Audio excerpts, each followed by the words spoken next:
A mutual fund is a collective investment that pools together the money of a large number of investors to purchase a variety of securities, like stocks or bonds.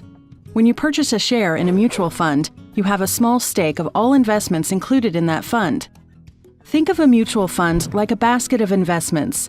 When you purchase a share in a mutual fund, you are buying one share of this basket, and therefore have a stake in one small fraction of all the investments in that fund.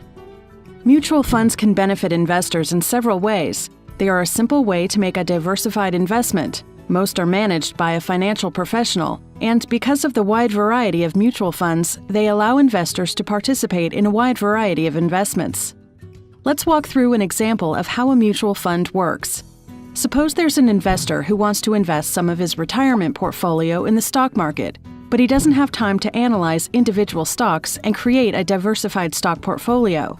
Instead, he decides that he'd rather purchase a mutual fund.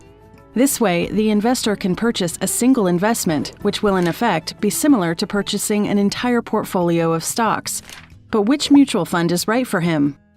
To find the right one, he uses online tools such as mutual fund searches and ratings given by independent third-party organizations to find a mutual fund that meets his investing goals. Once he finds a fund that looks like a good fit, he reviews the fund's prospectus, which is the official summary and explanation of how the fund operates. The prospectus provides a wide variety of information about the fund, including its fees and charges, minimum investment amounts, performance history, risks, and other useful information. After researching the fund and its prospectus, our investor decides that this fund looks like a good investment. So he pays the minimum investment amount and purchases one share of the mutual fund.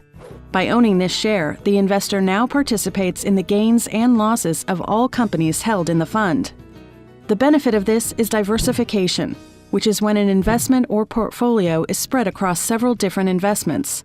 Doing this helps lower risk.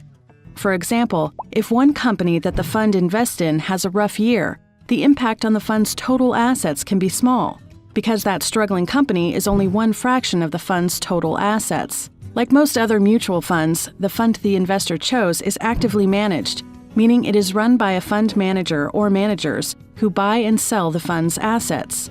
Managers work to provide the biggest returns they can for investors using financial analysis and professional expertise. While a talented manager could earn good returns for the investor's fund, there is no guarantee of success. If a manager makes choices that don't pay off, our investor won't earn the returns he was hoping for.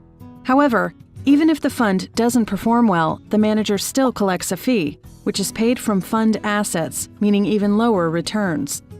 Management fees aren't the only costs our investor has to pay either. Besides transaction fees, the fund may have a sales load, which is a charge to either buy or sell shares. Some funds also charge an additional load if shares are sold within a specific time frame.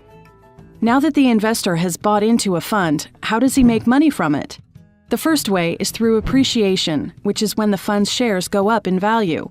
Typically, when the fund's assets rise in value, the fund's shares do the same. Unlike a stock, the value of a fund's shares does not change throughout the trading day. Instead, the fund's value is calculated and updated when the market closes. The second way to make money through a mutual fund is through a dividend payment, which is when a mutual fund pays out a portion of its earnings to shareholders. However, when the fund's assets fall in value, the fund's shares do the same, which is a risk of owning a mutual fund. One benefit to mutual funds is the variety of mutual funds available. Our investor chose a mutual fund that invested in stocks. However, there's a mutual fund for almost every type of investment. For example, equity funds buy stocks, fixed income funds buy bonds, and balance funds buy both. Some equity mutual funds may invest in a whole index, while some others focus on stocks of a certain country or market sector. Certain funds have different objectives as well. Some may look for riskier stocks in growing industries, while others will invest in more stable companies.